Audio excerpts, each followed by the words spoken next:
anybody in this room who doesn't have a mission statement?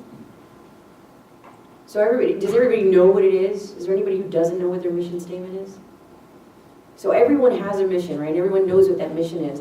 What I find more often than not, and even in our own organization, where we'll have a mission statement, but we don't really follow it, right? So a couple years ago, we had kind of a little bit of an epiphany a couple years ago in 2013, where we had a mission vision, but we weren't even following it.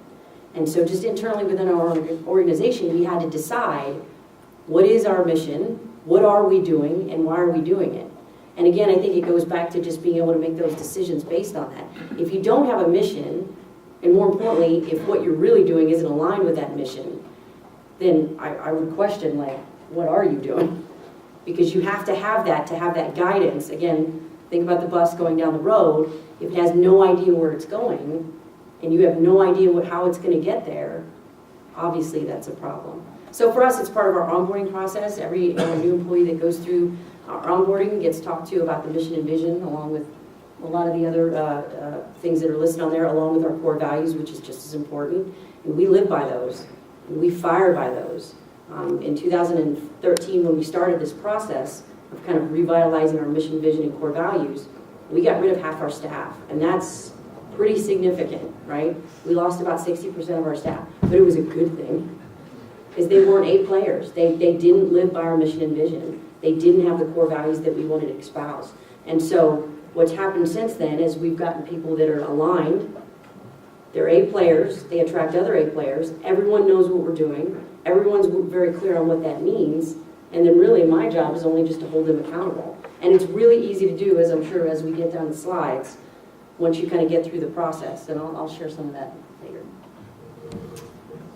So we've already discussed our organization being very bottoms up and very purposeful in our mindset. I think what Christine said about values is key.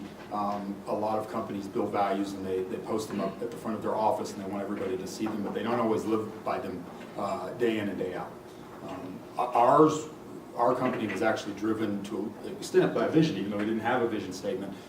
We were expanding out of the Houston market into the Austin market, and that kind of change and the expansion of the organization caused a rethink in what are we doing. We're no longer this parochial organization where everybody knew what was going on in the office and what their daily mission was. We were opening a new office with new people coming into the organization where all of that knowledge wasn't just bestowed upon them, by osmosis through daily contact.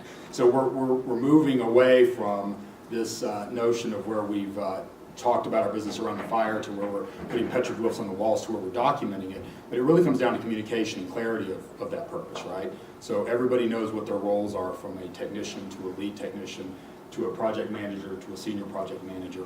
And with the context of our jobs, those are outlined both from scope, but also communication about those jobs. And everybody has a sense of accountability and responsibility for each of those roles.